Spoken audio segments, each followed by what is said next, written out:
Hi, ebusia for Micha Obipia Eba Nana Sewenya ko pages on Saturday. I no watch a video no I day ama me now I subscribe to YouTube channel then so I Nana Sewenya ko page. Ebusia ensensem bi so brother Sammy Ernest Opoku issue and am beka ho asem. Emre bi atwam brother Sammy got na UTV or say Ernest Opoku ye na kwala kete kra no sa asemi sa edaso ehye Ernest Opoku ama Ernest Opoku program kesi a wo ba be ye no omo de brother Sammy picture akwakoto poster so ama Ernest Opoku bu afu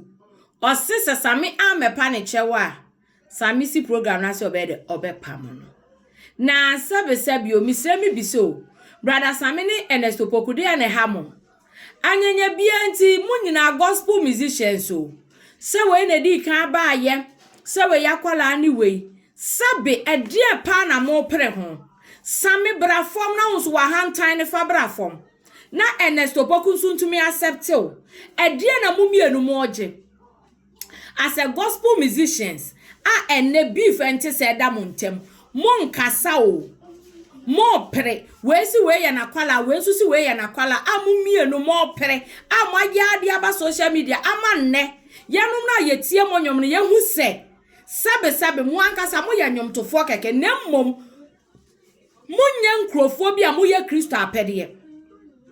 moto nyom no but munye Kristo apede because mo ankasa nse se beef wo montem mo ya aka Sammy ekodru ba bia Ernest Opoku ya makwala Ernest Opoku su kodru ha Sammy ya makwala aketua Sammy ya meba dia na moji wanyum tuo ni mu na we ya meba no eti momo mpre nkwaje wa hu Ernest Opoku ni Sammy tuga enyum na moto no eti mo mpre nkwaje na mom fame nipa ni su fame ena we na di kan ba ye ena we na ye we ena me na me kire we nyom to ena me na me di we ko program ena na mo pre ho wa asase so instead of say mo be gina na mba hu se adoma chade na nyom na moto no mo ankasa mo ye Kristo apede se nyankopon aba na mo ka ho bi ana nyom na moto kire ye na timi sakra nipa mo dwe kwa che hu sa mo nyom na timi twe akra amanyame Mwada adwen no ho abono ho mpaye instead of say we ya me ba we ya me small boy enkrasesem say sa etimama ne enyum tuo no enkenya ne honhom ana first nke di enyum tuo achi no enani ho biem modi adane adwamambo sa nyumtofo mienu we so ye adwamambo fo mienu nyomtofo mienu we adwamambofo mienu gospel musicians gospel artists sabe adwamanya dokoromo mo wia mo sa prefer mu mo sa ti social media na we ya me ba kete ena we ya makola kete ena Ernest Opoku ne Sammy Tuga munjai sansem hunu no se obi na di obi ba aye se obi na chiro obi nyomto at the end of the day munyina mo to nyom munyina mo to nyom ema rade munyina mo to nyom ema a Christopher eti mon set example bi ema a Christopher hu se enyum to ni we dia na brabo ene ne ye nyina sese o Christo ni a otonyom na munjai beef na mo ye no na munjai sansem hunu no na mo amu kra motonyom moto gospel music mo kra mayaka mo kra moko na yenso floor members yenye dey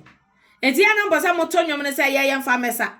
ana yemfa mesa kra yenti enyum ne nkenya ye spirit na mo de mutu wie a na mo wie na mo ya aka na mo ko na mo bo adwaman basa mo dwama bo nyefe obi nkasa mo nware ya muntume ntwempro na so mo dwama bo nyefe